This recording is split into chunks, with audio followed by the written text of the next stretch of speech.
Hello everyone, welcome back to our channel future study. ये video most important होने वाली है ड्यू ऐसे रेगुलर एनसीबीएफ कॉलेज स्टूडेंट के जो सेमेस्टर 4 के स्टूडेंट और बीए प्रोग्राम स्टूडेंट है और जो आपने अपना एजुकेशन सब्जेक्ट लिया होगा एसईसी में आपने एजुकेशन लिया है।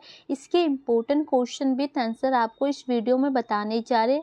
और इससे पहले हमने एक इम्पोर्टेंट क्वेश्चन की वीडियो बना चुके हैं, अभी तक आपने नहीं देखा तो देख लीजिएगा, लिंक आपको डिस्क्रिप्शन बॉक्स में मिल जाएगा। उन्हीं में से आपके इम्पोर्टेंट क्वेश्चन आपके पेपर में देखने को मिलेंगे। ठीक है, तो आपको अपने सब्जेक्ट पता चल गया। अभी तक आपने टेलीग्राम व्हाट्सएप ग्रुप ज्वाइन नहीं किया, कर लीजिएगा, लिंक आपको डिस्क्रिप्शन बॉक्स में मिल जाएगा। ये क्लासेस हमारी फर्स्ट होने जा रही है। इसमें जो आपका चैप्टर फर्स्ट है उसके हमने इम्पोर्टेंट क्वेश्चन लिए। क्वेश्चन आपके सामने देखिए क्या है।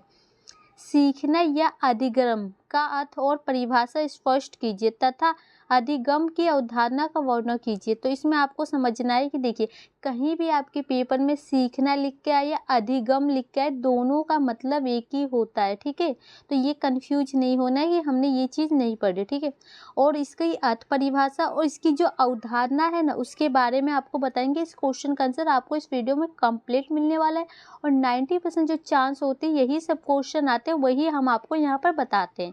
तो चलिए आंसर देखते हैं। तो सबसे पहले आप यहाँ देख सकते हैं जो सीखने का आता है परिभाषा, तो ये क्या होता है। तो यहाँ हम एक एक करके पॉइंट देखते हैं। सामान्य अर्थ में सीखना व्यवहार में परिवर्तन को कहा जाता है। तो जो भी आपके व्यवहार में परिवर्तन होते हैं उसी को आप सीखना कह सकते हैं। ठीक है, परंतु सभी स्तर के व्यवहार में हुए परिवर्तन को सीखना नहीं कहा जाता। तो मतलब सीखना कहते हैं व्यवहार को, लेकिन जो सभी अलग अलग तरीके से जो परिवर्तन होते हैं तो सबको सीखना नहीं कहा जा सकता। तो उसका भी एक रीजन है, तो देख सकते हैं। व्यवहार में परिवर्तन थकान, दवा खाने से, बीमारी या परिपक्वता आदि से भी हो सकता है, परंतु ऐसे परिवर्तन को सीखना नहीं कहा जा सकता। तो ये एक चीज़ याद रखिएगा, अगर आपने दवाई खाई है या आपके व्यवहार में परिवर्तन हो रही है, थकान हो रही है, आपको कोई बीमारी हो रही है, तो इस कारण से जो भी परिवर्तन होते हैं ना व्यवहार में, तो इसको हम सीखना नहीं कहते हैं। ठीक है, तो सीखना जो हम किसे कहते हैं, कुछ नई चीज़ों के बारे में आप जानते हैं, समझते हैं, उसके बारे में जानकारी प्राप्त करते हो, उसे हम सीखना कहेंगे। परंतु ऐसे परिवर्तन की सीखना नहीं कहा जाता जो अभ्यास या अनुभूति के फलस्वरूप होते हैं। प्राय इसी तरह के परिवर्तन का उद्देश्य व्यक्ति को किसी दिए हुए वातावरण में समायोजना करने में मदद करने से होता है।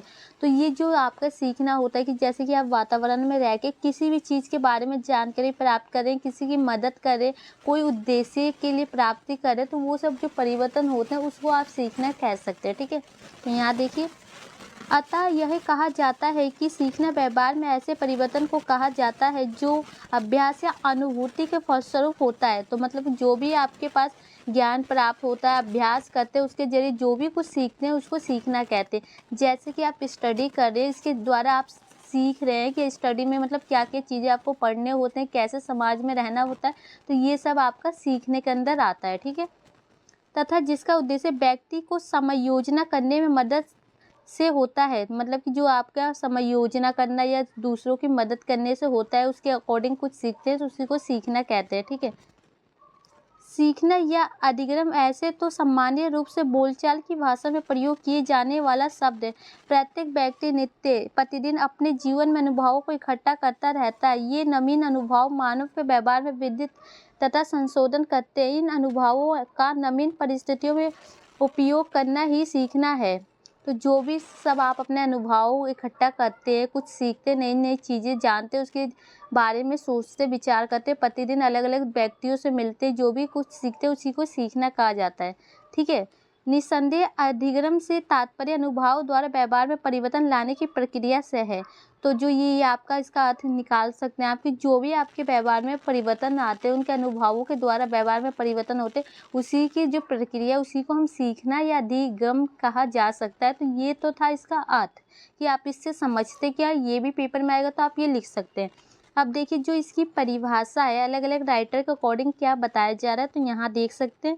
सबसे फर्स्ट राइटर है, इनके अनुसार देख सकते हैं, अनुभव के आधार पर होने वाले परिवर्तन को अधिगम कहते हैं। तो जो अनुभव, जो कुछ भी आप महसूस करते हैं, अनुभव लगाते हैं, उसके अनुसार जो भी परिवर्तन होते हैं उसी को सीखना या अधिगम कहा जाता है। ठीक है, तो जो आपके सेकंड राइटर है, इनके अनुसार जो सीखना व्यवहार में उत्तरण सामंजस्य की एक प्रक्रिया है कि जो भी आपके परिवर्तन होते हैं व्यवहार में उसके अकॉर्डिंग ये बताया जा रहा है। एंड जो थर्ड राइटर है, पल के अनुसार अधिगम व्यक्ति में एक परिवर्तन है जो उसके वातावरण के अनुसार होता है। तो जो भी आपके व्यक्ति में, आपके जीवन में जो भी परिवर्तन होते हैं जो आपके वातावरण के अनुसार होते हैं, उसी को सीखना कहते हैं इनके अनुसार। तो देखिए, ये तो आपकी इसका अर्थ और परिभाषा आपको समझ में आ गया। ये आपके पेपर में आए कि आप जो इस सीखने से क्या तात्पर्य, आप उससे समझते क्या है, तो ये पॉइंट आप लिख सकते हैं, ये जो हमने आपको ऊपर एक्सप्लेन किया। इसके बाद जो आपका क्वेश्चन बनने वाला है कि जो अधिगम की अवधारणा या सीखने की अवधारणा से आप क्या समझते हैं, तो ये बताना है आपको। तो ये पॉइंट देख लीजिए अच्छे, यहाँ पर एक्सप्लेन करने जाए। देखिए, सीखना निरंतर चलने वाली एक स्वयंभौमिक व मानसिक प्रक्रिया है जो जन्म से लेकर मृत्यु पर्यंत तक व्यक्ति के साथ चलती है। तो जो सीखना क्या है, जो जन्म से लेकर जिस बच्चा जन्म लेता है जब तक वो मरता नहीं है, जब तक कि जो भी कुछ वो सीखता है ना अपने जीवन में, वो प्रक्रिया वो हमेशा चलती रहती है और ये कभी नहीं रुकती। ठीक है, सीखने को हम अधिगम के नाम से भी जानते हैं। तो आपको यहाँ दिखा है, इस नाम से भी इसको जानते हैं। सीखने को दो नाम होते हैं। ठीक है, सीखने की गति परिस्थितियां एवं आवश्यकता अनुसार परिवर्तन होती रहती है। जो भी सीखने की गति होती है उसमें परिवर्तन होती रहती है, जैसे आपकी आवश्यकता पड़ती है उसके अनुसार परिवर्तन होती है, लेकिन ये कभी रुकती नहीं है। परंतु इसकी स्थिति में कभी विराम अवस्था अहम अस्थिरता नहीं आती, मतलब ये कभी भी नहीं रुकती, हमेशा चलती रहती है, धीरे या तेज कभी ना कभी चलती रहेगी हमेशा के लिए। ठीक है, मनुष्य को सीखना या अधिगम के लिए किसी विशेष परिस्थितियों की आवश्यकता नहीं होती। व्यक्ति कहीं भी कभी भी किसी भी समय किसी से भी कुछ भी सीख सकता है। तो जो सीखने के लिए ना आपको कोई विशेष चीज़ें की ज़रूरत नहीं होती, कोई विशेष आवश्यकता की ज़रूरत नहीं, इसे आप कभी भी सीख सकते हैं, कहीं भी किसी से भी।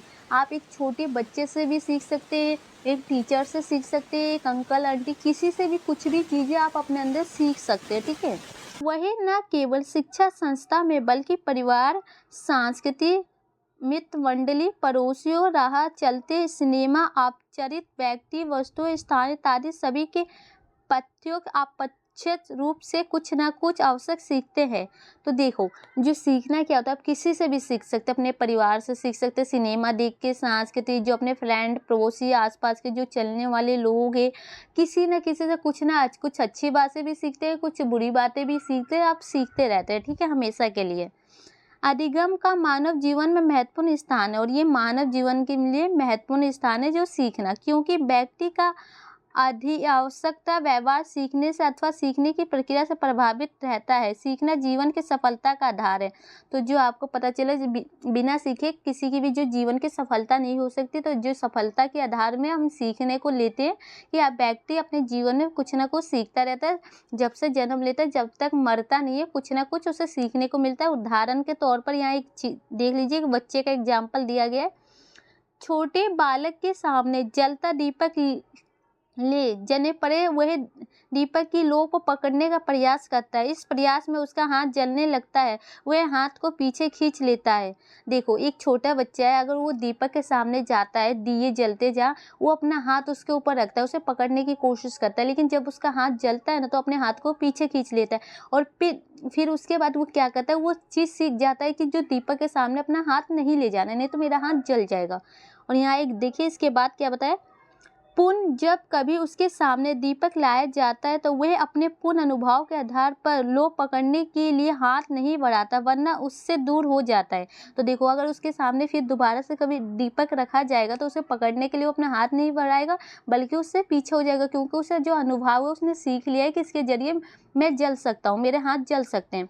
इसी विचार को स्थिति के प्रति प्रतिक्रिया करना कहते हैं। तो जो जैसी स्थिति आती है उसके अनुसार ये प्रतिक्रिया करना कहते हैं। ठीक है, दूसरे शब्दों में कह सकते हैं कि अनुभव के आधार पर बालक के स्वाभाविक व्यवहार में परिवर्तन हो जाता है। तो उसने जो अनुभव लिया कि उसका हाथ जला, उसमें उसके स्वाभाविक व्यवहार में परिवर्तन हो गया। अधिगम का स्वस्तम सोपन अभिप्रेरणा है, तो उससे उसने सीख लिया कि हाँ, दिए के सामने हाथ को नहीं रखना, नहीं तो मेरा हाथ जल जाएगा, तो उसने सीखा।